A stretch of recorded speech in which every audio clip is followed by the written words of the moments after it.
Good afternoon. I'm Steve Gladis, and today we're going to talk about the coach approach to team decision making. Organizations have to make decisions all the time, some of them bigger than others.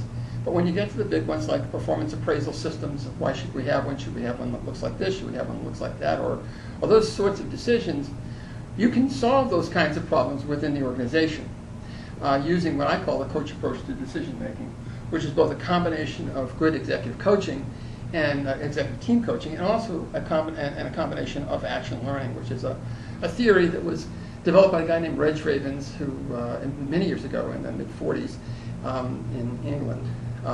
The process was made to use with very high achieving teams, people with high intellect, to get them all to work together, not at contretemps. Ravens was a master at this and did so. This process has only really a couple of rules. One is that you have an action learning coach who can come in and out of the conversation, mainly can be concerned about the process, not necessarily the content. And then people can only make comments in service of answering a question.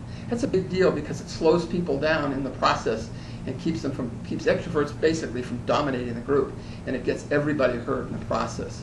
The process is a coaching process, by the way, and it uses the 4 questions that we've talked about before, the what, who, how, and the open-ended questions. These are questions that engage people.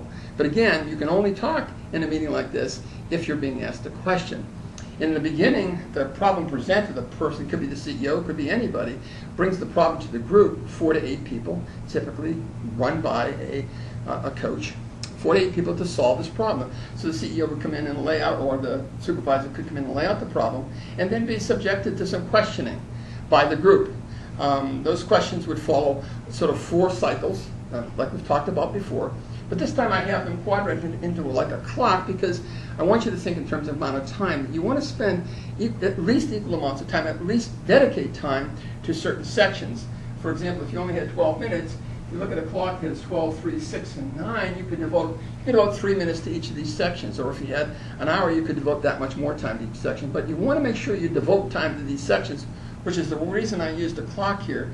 A lot of times people skip over, for example, the problem statement and developing what the problem really is and move right into solutions, which is a huge mistake because you end up getting a great solution to the wrong problem.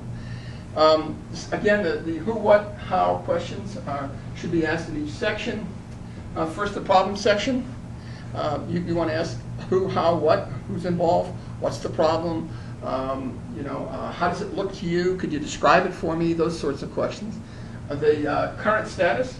Right now, what's the current status of this problem in your organization? If you don't do anything about it, what will that do to the organization, etc.?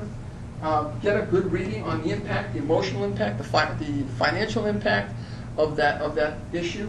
Then, what's the ideal state? What's the ideal state? This is the 3rd section of the discussion. What's the ideal state? What would that look like? If things went really well in the future, what would our performance appraisal system look like? Have people diagram it, get it out there, and if they don't have the information, they can go get the information for the next meeting. And then finally, what's the plan? What's the accountability plan? So in other words, who's going to do what by when? And we want everybody in the group to do something before the next meeting. A lot of times these action learning teams or these decision-making teams are teams that go out and have to go collect it and come back for yet another iteration, which is why I have this arrow showing it's cyclical. Then they come back for 2nd or 3rd or 4th meeting, each time bringing something more back to the table so it builds on itself. This is what I call a coach approach to decision-making because it takes into account both coaching methodology and action learning methodology.